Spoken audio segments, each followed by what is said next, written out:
I should have had this sip of my glass of water before pressing live, but Okay. So I am waiting for my co-host to join me, and he's currently in Studio K, just taking care of some business over there. I hope you did have the time to watch the other show we launched today, Stylander. I shared my five of my favorite pieces. I can't say my five favorite pieces because in my wardrobe, there's no such thing as one or two favorite pieces. I have a lot of favorite pieces according to how I'm feeling at any time. So, we are talking about music, everything music. And I am waiting for my co host, but I think I'm just going to go straight into it to explain why we feel we have. Oh, thank you. Oh, that's okay. This is, look, see, we're talking serious stuff, music. Okay, so we need caffeine. Thank you very much, darling. Especially Dwayne's coffee is Arabic inspired, cloves and cardamom, and just brewed fresh every morning. Well, not every morning, but anyway. Okay, so the reason why, by the way, I'm Sania. I'm Dwayne. But you know that already, and if you don't, well, you should know that. So the reason why we're doing a music show is not just because we love music, but we actually have some connections more than just fandom of music. So do you want to start with your connection with music? Well, that's funny because I didn't think about it until today when we had our assignment, right? And I started to think about it. My connection to music started late. Right. Not until I went to Papua New Guinea. My knowledge of mainstream music. So what did you not know about music before? Well, no, I mean I did go to I was in music classes and I was in a school band when I was in Fiji, but I had no connection to music from the radio, from anything. I had no idea of any music until I went to Papua New Guinea. Okay, and is that where you started learning how to play? That's when I started listening to music.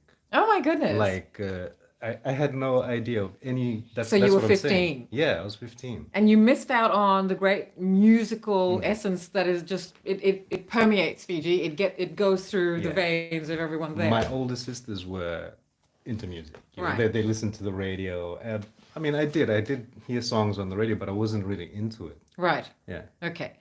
All right. So before we go down to, so you played in a band, right? This was in Papua New Guinea, though. So explain that. What happened there? How did you get that? One of my high school mates played with his sister. She was a singer. She was our music teacher. Right. Right. And he was a guitarist. So he was in the same year as me. Right. So they were in a band and they needed a rhythm guitarist. And I was there. So, and you could play, so you volunteered or they asked you or what? Well, it's funny because this is the assignment we had. So this is the song. Okay. Now, what happened the first time you were on stage, darling? Nothing. Okay, the reason why I have to ask this question is because I'm trying to move forward so Dwayne's face can move that way, so you're not left with him seeing the back of his head. Oh, right. And Dwayne is very shy. He is wonderfully confident. I'm sorry I'm talking about you like this, but okay. You're looking this way, and I'm like, darling, can you just move this way? Sorry. So, okay, this is live. This is what happens behind the scenes. So I want your beautiful face to camera, darling. Okay, cool. I'm talking to you, though. I know, that's what you do, but we are co-hosting this show, The Riff, which is every Sunday at 5 p.m. So we hope you do continue to join us. Today we are talking about just a little bit of history as to why we are into music. Dwayne plays the guitar. I won't say he's a guitarist because if I do, he'll be like, no. So Dwayne is a guitarist, but he wouldn't say that. You wouldn't say you're a musician, right? No, not at all. So I'm only saying that because you have made me aware of how that makes you feel. I guess it's like me saying I'm a professional flamenco dancer or I'm a flamenco dancer. Just because I have performed professionally flamenco doesn't mean I'm a flamenco dancer. It means I can perform professionally as a flamenco dancer. Yeah. But, I can't. So I understand. Okay, so my connection to music, can we talk about that? Yes, absolutely. Because I think... So my connection to music is I don't know. Well, I've been listening to music since I was a child. I mean, I got into heavy metal when I was a child living in England. And that's where I found out about Deep Purple. But I remember Boney M from that time as well. Yeah, right. And a few other songs. But I really got into music as a child living internationally. Yeah, well, cool. And in between, I also became a fan of Hindi classical music because my mother was a sitar player and I was a Kathak dancer. And also Hindi cinema music, what they call Bollywood. I really liked the music of those times. But back then in Fiji, we had, and this is where I will talk more about it in another series of ours called What Was It Like? Season 1 is, sorry, it's all about me and my career up till this point. And season 2 will feature other people, but at this stage, everything is us centric until we can really expand and we are having contributors and guest presenters, etc., and also featuring other personalities. So right now we're just talking about what we know and what we can share and our experiences. So, and where was I up to on this one? Okay, so I really, really loved music. I really understood it. I got to live in Australia during boarding school times in the middle 80s, and I really expanded again. And then I joined radio. And joining radio was really huge for me at the times I did, because that was back in Fiji in the late 80s. And we had, and this is why I asked you, darling, like, did you not know the music that was there? Because on radio in the 80s and 90s, we had the American Top 40. Yeah. We had all British, pop hits, and then Australian Countdown. So our influences in English language music was quite varied, and because also it was much more European multicultural then. I do remember, because I did say we used to listen to the radio. Right. But I do remember shows like Rick D's. You know, Right. Rick D's Top Yes, Rick D's Top 40. Yes, yeah, Rick something. D's, Yeah. the weekly Top 40. Yeah, so stuff like that. But I wasn't into music. Right. You know, it wasn't my thing. But I did go to music classes, but I think it's because I liked a girl. Or something. Of course it was. So, I mean, that was my only connection to music. So, and I played the trombone in the school band. See, I think that's fantastic. Yeah. That means you could have played sax and everything else. One thing I do need to say, because you say no, you say that you didn't listen, but now I understand that all the music your parents were listening to, Yeah. because they were of an era where the music industry in Fiji was big, and rock was a huge thing, and our local bands in Fiji, which we'll talk about another time, were really, really big. And so your parents were really into all of that, Yeah, and so going in the to background, yeah, I was like taking live all music. that in, you know? So because every time I mention some song, you know the song with me. Yeah. You know the rock of that time, of the time when you were just a baby. Yeah. And so you seem to have absorbed all of that. And so that, I guess, gives us a really lovely bank of music knowledge from different eras. Yeah. For me, then after joining radio and music at that time, and when we were playing obscure British music like Hit Me With Your Rhythm Sticks, Ian Drury and the Blockheads and songs like that, and just really really intense songs. And of course I was just always playing Guns N' Roses, because Sweet Child of Mine had just come out in 1987 or 1986. And after that, that was 1989. As I said, I talk more about this in What Was It Like, which is a series dropping next week. Yeah. Yes. But then I started singing because I knew I could sing. I was already performing, and I was already, in school in Australia, I was singing. Yeah. So I knew I could sing. Yeah, cool. And I decided I wanted to sing, and I will tell you more about the story there, etc., and what was it like as to what happened. So that's how my repertoire, because when I was in boarding school, I really got into jazz. There were some jazz clubs around, and we got to see a lot of live music. Australian music, live music was, I don't know if it is still good, because I'm not sure. I'm not really into the live music scene now. I don't really know that many bands. But back then, Yeah. So then from radio, I went into singing jazz and then contemporary pop and rock. And so I really do have, I also had a bout of learning how to play the drums. And my first thing That's so was, cool, what was it? It was take 5. And and I don't remember anything. I did play also taiko drums for a while, learn, not play. So that's our connection to music. Yeah. So we do have some insider, or if not completely, living the muso life, we do have some insider background. Yeah. And Dwayne is always strumming the guitar, his guitar, which there is some history to this guitar too. Yes. It's so we can talk about that stuff another time. So the history of this guitar is that it was bought at Dragon Music in Suva, Fiji, and Dragon Music is the best music shop in the southern region. There is another connection to Dragon Music because Dragon Music is run and owned by Ken Jansen Ho. Ken Jansen is a legend of the music industry in Fiji and the Pacific region, and within anywhere the diaspora is, of course. And Ken Jansen's band in 1992, which he started, I was his lead singer, his female lead singer. So it's a wonderful connection. Plus, and then last year, or 2023, Dwayne and I photographed and filmed the Dragon Jubilee, the 60th anniversary.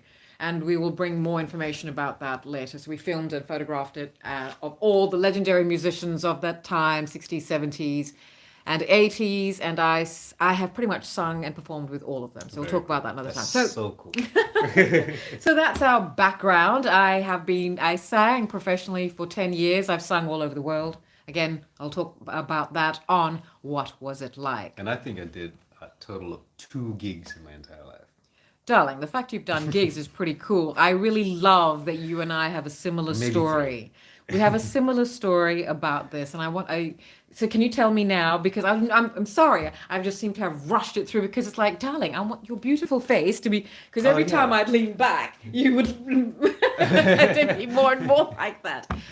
As Dwayne and I talk about, I'm used to this. I am a natural host. This was my first career path, was in radio and television. I'm used to hosting shows. Dwayne is very confident in his abilities as an artist and a behind-the-scenes producer and creative and an art director, etc., etc. But I think, come on, darling, I like looking at you. I would like... Some people got it, some people don't. Well, some people whatever. can. Well, I think we are in perfect harmony, with each other. What's that Stevie Wonder, Paul McCartney song, Ebony, Ivory, except we're both a mix. Sure. Anyway. So what I did rush over was your first performance, your first gig. Tell me, what was that like? I froze. Where was it? It was in Papua New Guinea at a nightclub called Sirocco. Cool. Yeah. Cool. Isn't Sirocco the name of a wind or something? Yeah, that's right, yeah. And the song was What's Going On, for Non-Blondes. It's a favorite song. Yeah, so the rhythm guitarist. So I start the song, right? Right, yes! So I've had to start the strum, and I froze, and the lead guitarist, my mate, he's like, bro, strum the song. I'm like, I can't move my hands, man. And then so he strummed the first note, and then my hand just let loose. So fantastic. So I was so nervous, but for the rest of the gig, I had to sit behind the drummer because I was too nervous. Stage fright, the worst kind of thing, just froze every time I had to play. Oh, so what happened at the second gig? So you said 2 gigs? Yeah. The second gig? Second gig was a bit better, but I sat next to the drummer. So in the back still, but like next to the drummer. Your rhythm guitar, you're not supposed to be... I'm just jamming with the drummer. Well, the drummers are cool, okay? Drummers are the coolest, coolest. Okay, so my first professional gig, my first gig ever, and I will share this on What Was It Like, but it's not unlike your story, darling, because I too froze, and oh my gosh, I can't believe I was doing this. I felt like, no, what am I doing? This is madness. But anyway, got through that. I tell all of those stories in What Was It Like, dropping on Wednesday at 7 p.m. Yeah. Is it when? Is it? No, my apologies. It's a Saturday evening show. Dropping on Saturday evening. Next Saturday, the 20th, is What Was It Like? And it's the first season is my story. I think that I have a lot there that is fairly interesting to everybody. I have lived a fairly epic life. I continue to lead a fairly epic life. So from back then, and I started in 1989 to now, is What Was It Like? And season 2 will feature other personalities. But today's topic, we thought we'd start with songs that are relevant to us in some way. So, who starts, darling? I mean, so we don't know what the other one has chosen, and so these are songs that are relevant to us in some way. We discuss lyrics, etc., etc. So, all right, darling, go for it. I'll start, right? All right. The song that's relevant to me and that means a lot is the first song I ever played on guitar. So the guy I was in the band with, his sister, so he's the one who taught me how to play guitar. Right. His name's Luke. He's a Kiwi, white Kiwi. Nice guy. And so good on the guitar. So he was playing this outside of the music room song, and I heard it, and I was like, wow, it sounds so good on guitar, like listening to it. And I was just standing there going, bro, can you teach me how to play that? I was like, I just want to learn that song. You know, I had no intention of learning how to play the guitar at all. I just wanted to learn how to play that. But then how do you On do that that without instrument. learning how to play the guitar? Well, that's so right. you just Yeah. right. So he just taught me how to play that one song, and after that, You were able to Yeah. apply all the different chords, yeah, etc. that's to right. other So songs. that's important to me because that's when I started to listen to music. Wow. Yeah, that's when I mean, I had heard other music before. I had heard music before, but now I just got into it because I was learning how to Because play you songs. understood it. Yeah. You understood what was creating, And I guess. I wanted to learn how to create that from something else. It was just something I just wanted to do. And you had gone to music classes during school time, etc. Yeah. So do you know how to read music? I did. I think I still can, but I have to write the notes Yes, of on course. the sheet. Right, so right, because So our I music can't sit there classes. and read. So I've got to take the sheet and actually write the notes or whatever's on the sheet. I'm like that So, too. yeah. So this is just secondary school Yeah. music classes, and just we got really good music Yeah. education, and so I can remember that It too. was so cool because it was part of the curriculum. But yeah, that song is important to me because just hearing that coming out of the guitar, I was like, wow, it sounds so beautiful. So More Than Words by Extreme, you know, the song. Oh Yeah. wow! Right, and this Extreme was a heavy metal group, Yes, right? right. So the song was released in 1991. So this is the first song you learned. The first song I ever learned how to play on guitar. Was More Than that song? Yeah, Right. that's it. I So remember if the you- If you video. know the tune, Yeah. people would know the tune, right? More Than Words. Well, I'll just play the opening. Okay, fantastic. If Oh I wow, can, I don't know. beautiful. Oh wow. Okay, this was you know what, darling? I don't think think- I know this story that well, but isn't it wonderful that Yeah, right. Okay, I think.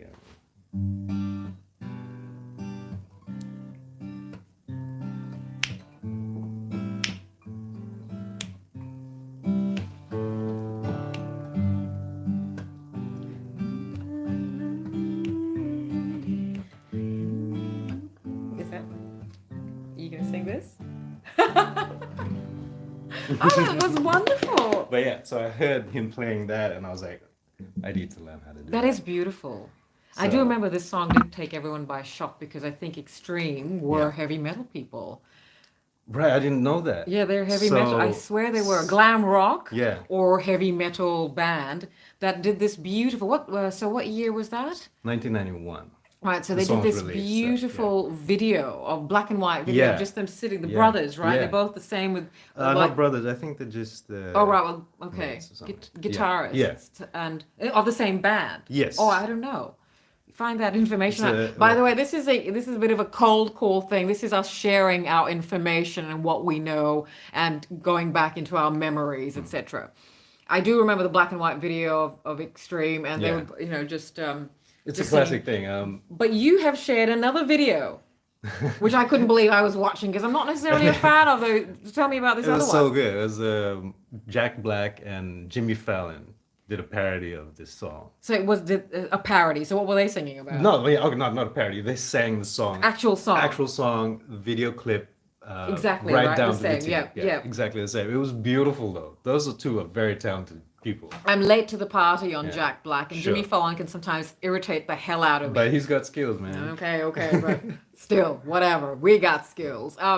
But Jack Black, he Yeah, is. he's something else. He's a freak. As much as I fan him in that regard, I'm not really a fan of movies, etc. But I do realize the difference between if you have nothing to worry about in terms of privilege, then boy, can you, if you're a creative, Yeah. gosh, you can just do it. That's what he's done, and I love it. Yeah, genius musicians. Him, Bill Bailey. Yeah, sure. Even Kyle Gass. So Who?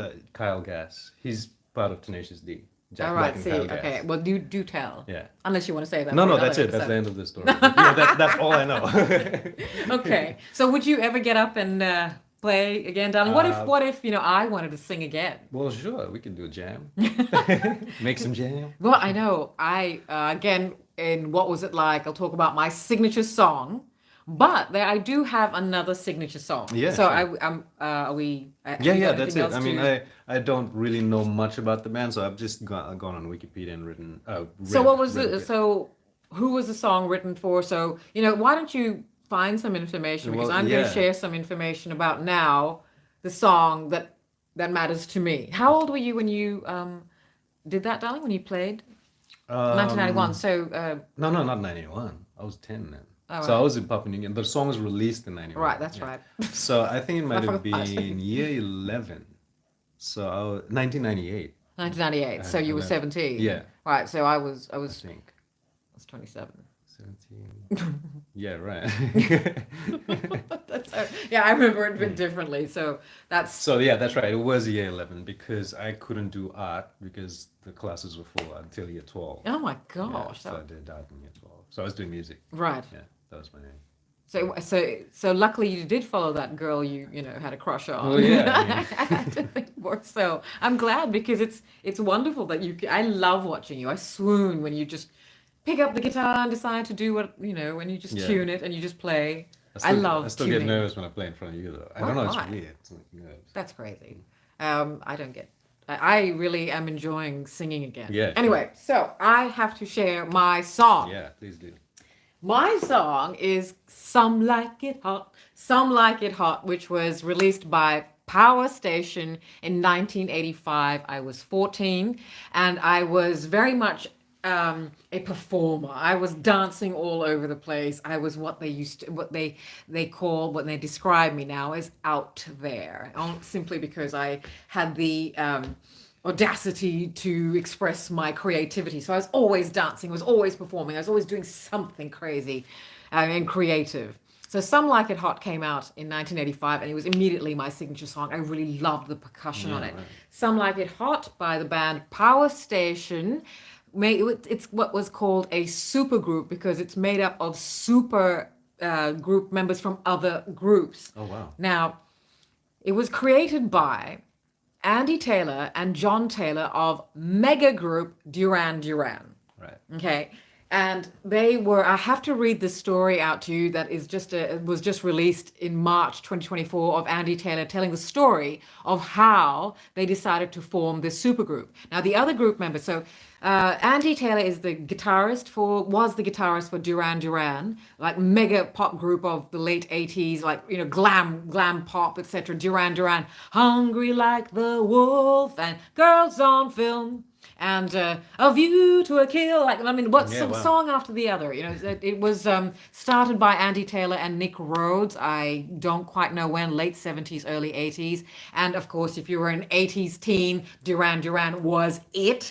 And so that's why Power Station was, of course, very much, and John Taylor and Andy Taylor were, heartthrobs. And I will then explain why I'm wearing a Barbarella t-shirt that, of course, the movie starring Jane Fonda. It was a 1960s movie. And in Barbarella, this 1960s sci-fi movie starring Jane Fonda, I love Jane Fonda. The baddie's name, or the bad guy, was Dr. Durand. And that is from where Duran Duran got its name. Wow. So, and then Duran Duran's band members, Andy Taylor and John Taylor, the founding members of Duran Duran, when they were all taking a hiatus, because, there was just, Duran Duran was like huge in the 80s, so they were taking a break. And it happened in Sydney when it all came together. And so they decided to form this other band and just do fun things because they wanted to play more rock rather than the 80s synthesizer sound of Duran Duran. It was all just synth, all synth. And so they wanted to play rock. So Some Like It Hot. And we will put the links to the videos on YouTube of the songs that we are talking about. But Some Like It Hot, it's like doom doom. It's like drum and rock, and it's just it's Yeah, like right, cool. super cool, like guitar, like it's just it's very good. And the drumming, Yeah. the drummer is a huge deal here because the supergroup is because not just of Andy Taylor and John Taylor, but their drummer was Anthony Thompson, who was with the group Chic, started by Nile Rodgers in the 70s. Really, really huge hits. The most famous would be like Freak Out. Yeah, wow. Say chic, le freak, freak out. So Tony Thompson was the drummer for Chic, and another producer or someone else from Chic then did also come on to be the manager. And I can't remember the name, I'm sorry, but was the manager for Power Station for a while. Now, the fourth member, the singer of the group, was Robert Palmer. Now, Robert Palmer hadn't come to fame to what he is most famous for, the songs he is most famous for. He hadn't come to that fame yet because this was 1985. Before that, in the 70s, Robert Palmer, Andy Taylor, and John Taylor are English, and Anthony Thompson is Black American. The other three are white. You're white English people. Robert Palmer was a rock singer known in the 60s and 70s. And then he had one of his albums, his song was, Doctor, Doctor, give me the news. I got a bad case of loving you. So that was, he was really, really for that. And then Duran Duran asked him to come on board. And then this song is like, some like it hot and some sweat when the heat is on. And it's like, bang, bang, bang, bang, bang, bang, bang, bang. Oh my God. And I'm like, yes, I love this song. And I would dance everywhere. And back at that time, because I went to Suvik Grammar School in Fiji, represent, we used to have concerts, really amazing concerts. And lots of times when we could just use the stage in our hall to just dance. So I was always dancing everywhere to this song and just, high kicks and splits and bang and bang, bang. And we were all leotards and leg warmers back in the day. And that's what it was great. But there's some other historical bits to this song, so I do need to say. So Power Station, they call themselves Power Station after the recording studio in New York. Because it was called Power Station, so that's where they recorded, so they call the band Power Station. The album is also named Power Station, but it's sometimes seen as Power Station 33 and a third, which is the RPM, the revolutions per minute the album should be played at. It's usually just abbreviated to 33. Right. But that's sometimes all the albums for Power Station was 33 third. It was really cool. And another really amazing part of this is, what else can I remember? So it was just fantastic. It was a great video. Power Station had one other hit, Get It On, which was Get It On, bang a gong, get it on. Now this was a cover of a 1971 song by T-Rex, which was a glam rock band with Mark Bolan, who is a legend of English rock. Wow, yeah, no, this is great. I'm just like soaking up all this information. Mark Bolan's a legend of English rock, and so Power Station decided to cover this. This is why you want radio. This is why I was on radio. Now, I can't remember if it was, this is the song that John Taylor was seeing a top glam socialite, it girl model, Baby Buell, I think. And I think this is the song she wanted to record for herself. There is some other history here because I can't pronounce his name, but it's B-E-B-E. I think it's B-B, Buell, B-U-E-L-L. She was with John Taylor at that time, but she was also with Steve Tyler of Aerosmith fame, and so she is Liv Tyler's mother. Arwen. Right, yeah, So, Lord of the Rings fans here, people. So she is Arwen's mother, and that's how. And then Robert Palmer ended up recording "Get It On," Bang a Gong. So for that was their second one, and it also did. Oh my gosh, you know what? It was battling with, I don't know if Some Like It Hot or Get It On. No, Some Like It Hot. No, Get It On. Oh my gosh, I think Get It On was the one that came out at the same time as Simply Irresistible. So that means it came out later, which means that must have come out around 1988. Okay, so we'll get those facts right. But 1985 is when Some Like It Hot was released, and it was just a such a hot song. Yeah, It was sure. such a great song. Now, I do need to talk about the video because of course, Robert Palmer is who I haven't talked about, so I'm going to talk about Robert Palmer a bit later, but I'm going to talk about the video for Some Like It Hot. The video starred a model by the name of Tula, and I do feel I do need to read her story out because this is the one story I do need to actually give it some justice, because Tula was Look, she's gone through a bit of things. She went through a bit of some strife, and I feel I need to read this out. So the if you see the video that we'll have featured on in the links, you'll see that there is a gorgeous woman in it, and she was a model by the name of Tula. Now, Tula was prior in 1981. She was a Bond girl in the movie For Your Eyes Only, and that's a Roger Moore era Bond. Um, Tula, Tula's real name is Caroline Cossey, and Tula was a transgender woman, a trans woman.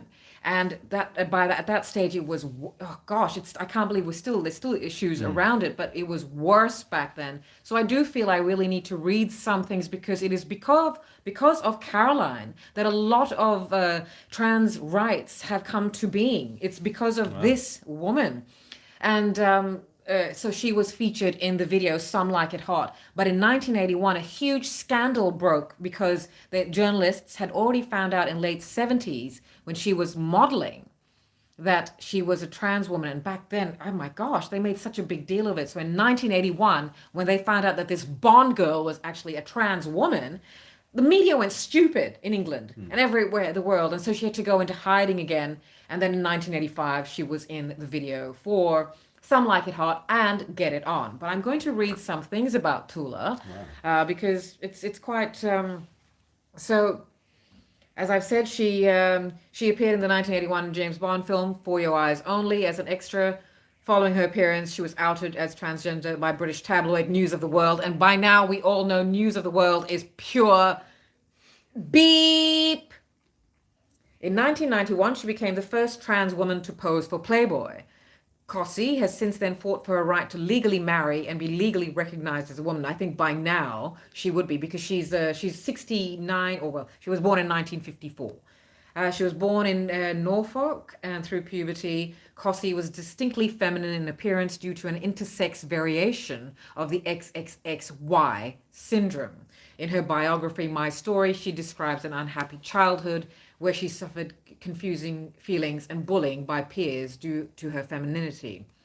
I mean, it's really so hard. So she started transitioning while she worked in London's West End. By 17, she was receiving hormone therapy and working full-time as a showgirl. Following her breast augmentation surgery, she worked as a showgirl in Paris and as a topless dancer in Rome so she could save money for her sex reassignment surgery. Now, this is part of a bigger conversation that is in the media at the moment.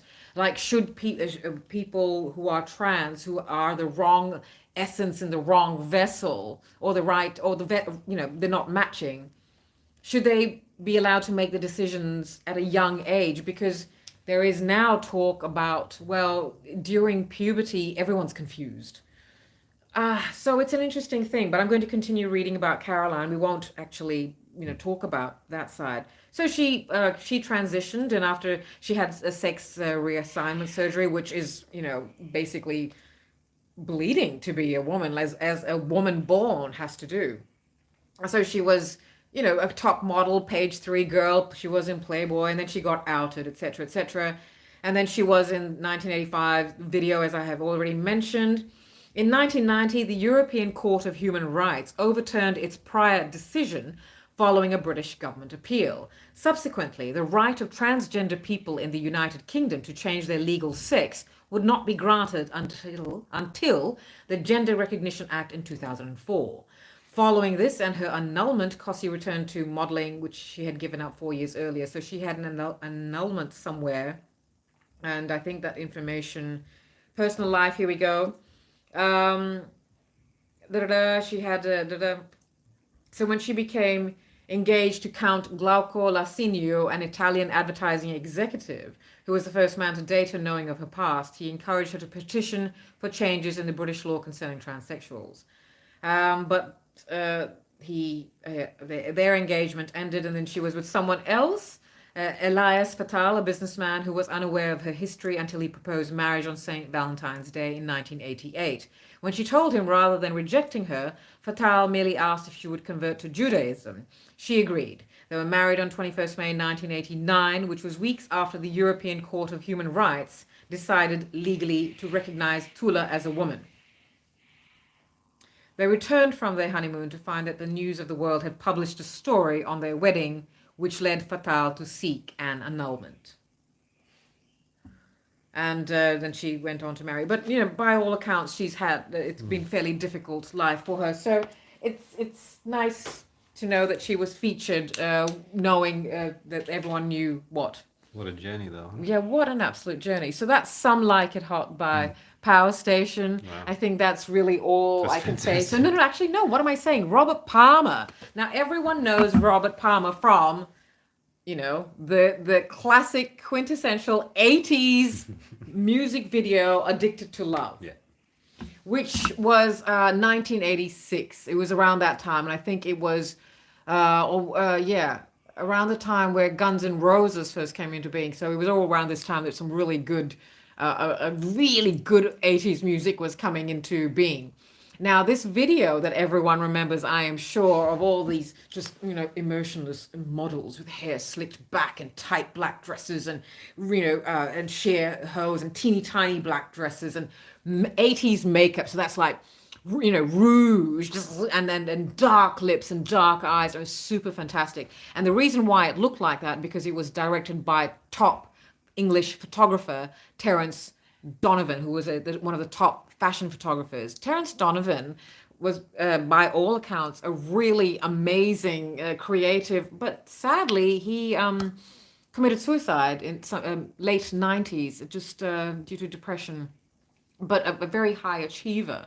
And he was the one who directed the videos for Addicted to Love and then again, Simply Irresistible. But Addicted to Love was how, I guess, a current cycle came to know of Robert Palmer because of the video, and he's just super cool and, suave. And these were real models, and they had no idea about what instruments they were playing. And a top musician was brought in to teach them the chords, etc., for the guitar, and he just, apparently just said, I give up. I can't do it. These were models, not musicians. There's also, they look really stiff and they're not really playing and they're not moving in time. And that's what makes the video. There's something about that video. It's like they're so hot, they don't give a shit. Doesn't matter. That's right. They're so hot, it doesn't matter what they're doing. Just, They're not playing. So.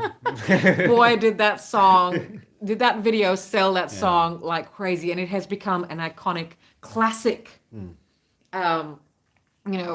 Imagery of the 80s, and anytime you want to go to a mass, just like that, and everyone knows. And Simply Irresistible was also very similar to Addicted to Love. So I think Simply Irresistible was the song that was battling with Get It On for, top spot around 1987. Or maybe Sweet Child O' Mine. Gosh, I have to remember one of these things. Somewhere around there. Sweet Child O' Mine was released in August somewhere, 1987. And 1988 was just like Axl Rose. We will talk about all that stuff later. But these are songs that are special to us. So please go and have a look at the videos. These are some histories and some histories of ours. So Some Like It Hot.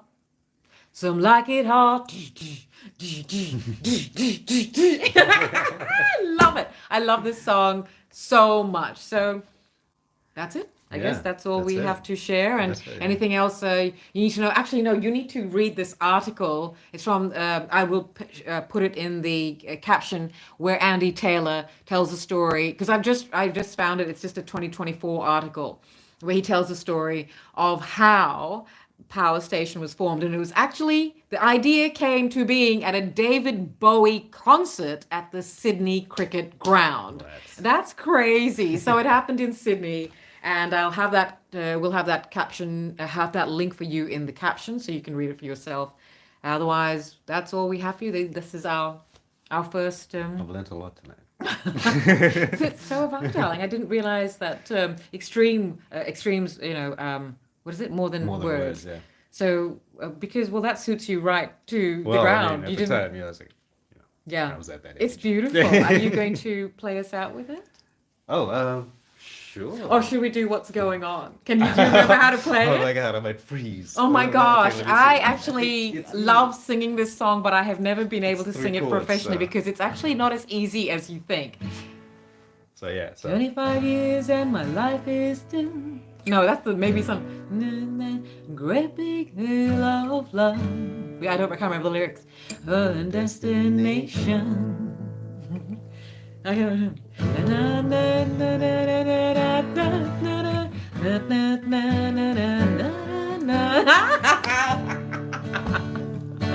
Oh, whatever that means. Brotherhood of man. So I try sometimes and I look at all what's in my God. We better not do this to your ears. A little peculiar.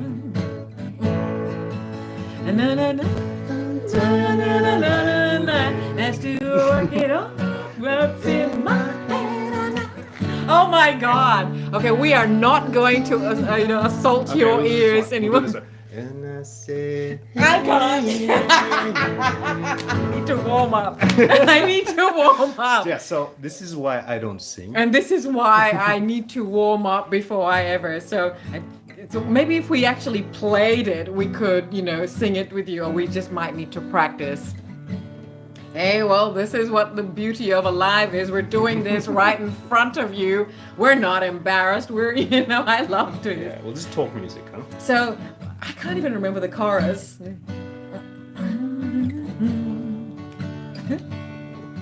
Join along.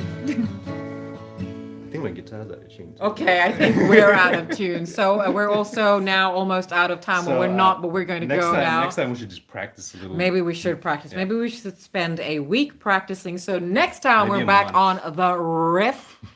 Same time on Sunday. So that's 5 o'clock every Sunday, Australian Eastern Standard Time.